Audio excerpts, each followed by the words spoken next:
नमस्कार, मेरा नाम दिलीप कुमार। मैं पंजाब केंद्रीय विश्वविद्यालय में एलएलएम का छात्र हूं। आज मैं आपसे आरटीआई के बारे में कानूनी जागरूकता के उद्देश्य से चर्चा करने जा रहा हूं। आरटीआई का फुल फॉर्म होता है राइट टू इंफॉर्मेशन एक्ट या सूचना का अधिकार अधिनियम।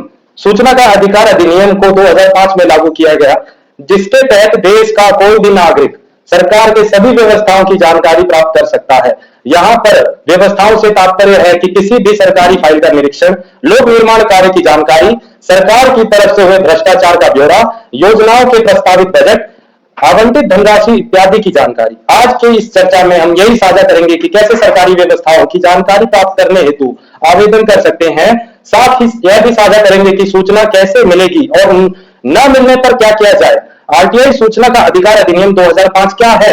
राइट टू इंफॉर्मेशन एक्ट 2005 यह कानून 2005 में लागू किया गया था, जिसके आरटीआई एप्लीकेशन फॉर्म के तहत आवेदन करना होगा। इसके बाद केंद्र सरकार, राज्य सरकार तथा स्थानीय प्रशासन के हर कार्यालय में नियुक्त किए गए लोक सूचना अधिकारी को आपके द्वारा भरे गए आरटीआई आवेदन फॉर्म का जवाब देना होगा। आम नागरिक आरटीआई कानून के तहत कौन सी सूचनाओं को प्राप्त कर सकते हैं?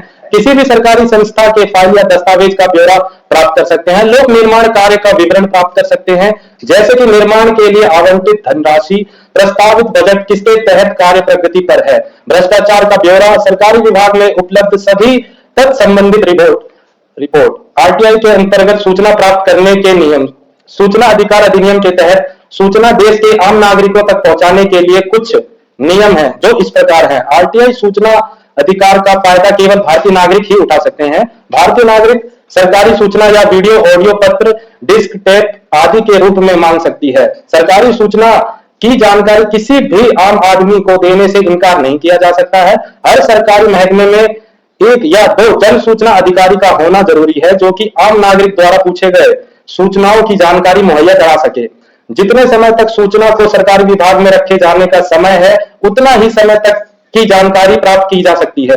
आरटीआई में इंफॉर्मेशन लेने के लिए 10 रुपए फीस रखी गई है। यदि आम आदमी बीपीएल कार्ड धारक है तो वह फ्री में आरटीआई एप्लीकेशन फॉर्म को भरकर सूचनाएं प्राप्त कर सकता है। आरटीआई सूचना को आम नागरिक तक पहुंचाने के लिए 30 दिनों का समय दिया जाता है। आरटीआई के अधीन आने वाले सभी विभागों का सूचना प्राप्त कर सकते हैं। आरटीआई के अंतर्गत कौन सी जानकारी नहीं ली जा सकती है? कोई भी ऐसी जानकारी जो कि देश की सुरक्षा से संबंधित हो, उसकी सूचना नहीं प्राप्त की जा सकती है। अन्य देशों के साथ, भारत के साथ जो जुड़े मामले हैं, वो भी जानकारी नहीं ले सकते हैं। प्राइवेट या निजी संस्थानों की जानकारी भी आरटीआई के तहत नहीं ले सकते हैं। आरटीआई सूचना का अधिकार अधिनियम का फायदा एवं लाभ। सूचना का अधिकार अधिनियम कानून लागू होने पर आम नागरिक को निम्नलिखित लाभ मिलते हैं। आरटीआई नियम के तहत प्रत्येक नागरिक को सशक्त बनाता है, जिसके तहत किसी भी सरकारी विभाग की जानकारी प्राप्त कर सकते हैं। देश में हो रहे भ्रष्टाचार की जानकारी प्राप्त कर सकते हैं। इसमें हो रहे भ्रष्टाचार पर लगाम लगाया जा सकता है। प्रत्येक विभाग को लोक सूचना के अंतर्गत आती है को प्राप्त करने के लिए आम नागरिक ऑनलाइन अथवा ऑफलाइन दोनों माध्यमों का इस्तेमाल कर सकता है। सूचना का अधिकार ऑनलाइन आवेदन प्रक्रिया। ऑनलाइन आरटीआई सूचना का अधिकार का आवेदन फॉर्म भरने के लिए निम्नलिखित प्रक्रियाओं का अनुपालन करना होगा। चरण प्रथम, आवेदक को आरटीआई एप्लीकेशन फॉर्म ऑनलाइन भरने के लिए आधिकारिक पोर्टल पर जाना होगा। आवेदक अपने मोबाइल या कंप्यूटर दोनों की मदद से सूचना का अधिकार आवेदन फॉर्म को भर सकते हैं।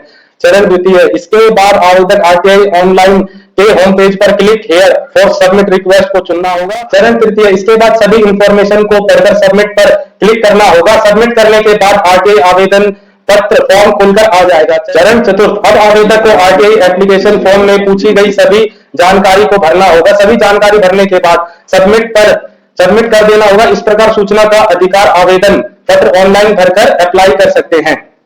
ऑफलाइन सूचना का अधिकार आरटीआई के लिए आवेदन कैसे करें? सबसे पहले आवेदक को प्रथम तहसील जाकर आरटीआई एप्लीकेशन फॉर्म को प्राप्त करना होगा। आवेदक को सबसे पहले आरटीआई आवेदन फॉर्म में पूछी गई सभी जानकारियों को भरना होगा। उसके बाद आवेदक को सभी आवश्यक दस्तावेज को भी आरटीआई फॉर्म के साथ जोड़ना होगा। इसके बाद किसी भी विभाग से जानकारी चाहिए, वहां फॉर्म को ले जाकर सबमिट करना होगा। धन्यवाद।